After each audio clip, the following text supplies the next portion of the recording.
Alam mo ba kung paano pinarurusahan ng Diyos ang mga tao? Una, ibinibigay sa dyablo na si Satanas. Nakakita ka na ba ng mga taong baliw o mangmang?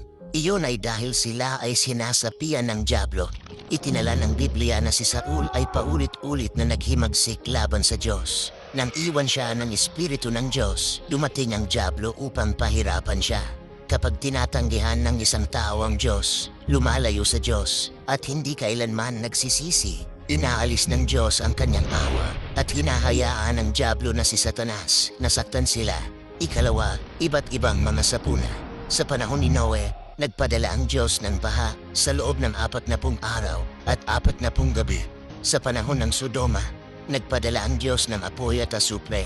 Sa panahon ni Moises, nagpadala ang Diyos ng 10 salot sa Ehipto.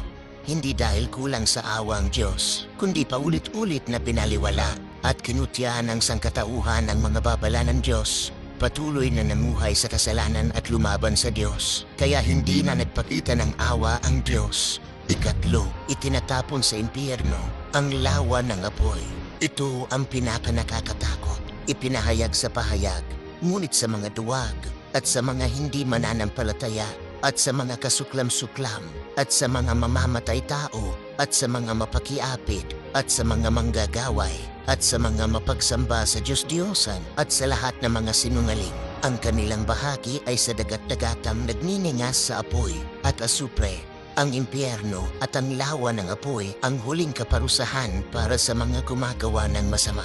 Sabi ng Diyos, dapat ninyong matanto na parurusahan din ng lahat ng hindi sumusunod sa kalooban ng Diyos. Ito ay isang di nababagong katotohanan. Sa makatuwid, lahat ng pinarurusahan ay pinarurusahan ng gayon para sa katuwiran ng Diyos at bilang ganti sa kanilang maraming masasamang gawa. Mga kapatid, hindi nais ng Diyos na parusahan ng mga tao, kundi ang mga tao mismo ang pumipili na gumawa ng masama at lumaban sa Diyos, kaya tinatanggap nila ang kaparusahan.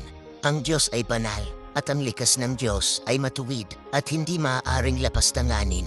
Nawa tayong lahat ay matakot sa Diyos, sumunod sa mga salita ng Diyos, talikuran ang kasalanan at magsisi sa Diyos upang tayo ay makatanggap ng awa ng Diyos at makaiwas sa kaparusahan at kapahamakan.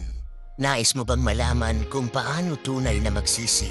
Mag-comment o mag-message sa akin at isi-share ko sa iyo ang mga salita ng Diyos. Kung nakatulong sa iyo ang video na ito, pakiusap i-share ito upang mas maraming tao ang makatanggap ng kaligtasan ng Diyos.